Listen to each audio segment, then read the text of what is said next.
punos at dilim ng gabi, may isang agilang di kailanman yumuko. Kahit sugatan sa bawat paglipad, matatag ang pakpak, di kailanman bumagsak. Binabato man ng galit at paninira, patuloy pa ring abot ang himpapawid niya. Tinitirador man ng mabibigat na salita, lumalaban pa rin para sa bayan at pamilya. Prioridad ka, Agila ng Pilipinas. Sa hangin ng laban, ikaw ay matikas. Kahit sugatan ay di sumusuko, pusong matatag, apoy ay totoo.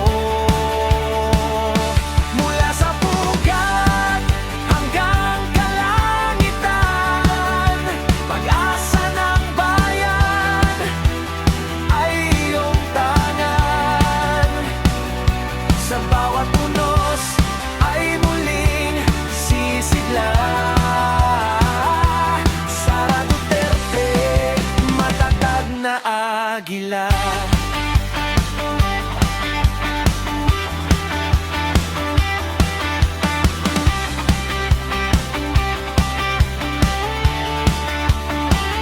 Tulad ng inang agila sa pugad ng buhay, ingatan ang sisiw kahit sarili ialay. Sa tuktok ng bundok siya'y nakamasid, handang lumipad kahit hangin ay mabagsik. At kapag panahon ng pagsagip at laban, bubulusok siyang tila kidlat sa kalangitan.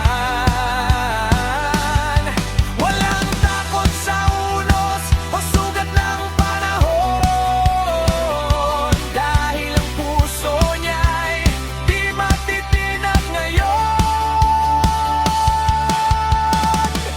Lumipad ka, Agila ng Pilipinas. Sa bawat bagyo, ikaw ay matikas. Di kayang pigilan ang tibay ng puso. Pagmamahal mo'y wagas at totoo.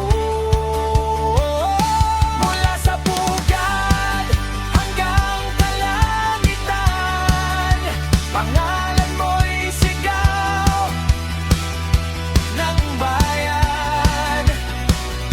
Matayog ang lipad na dala ng sigla. Sara Duterte, ang matatag na agila ng Pilipinas.